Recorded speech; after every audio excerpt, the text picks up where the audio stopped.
essential life who like fresh from the farm.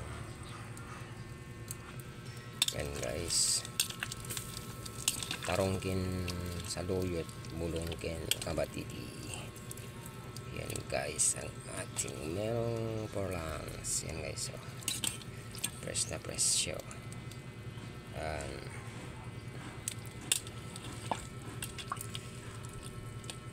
Yan guys, oh. So yummy.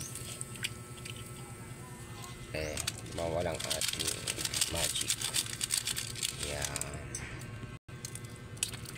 Natin lang sapat na guys. Yan guys, ating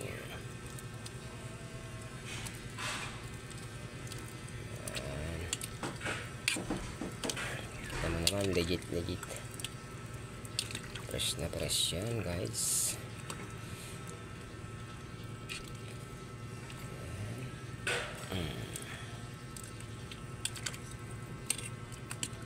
Sabaw pa lang yan, sarap na.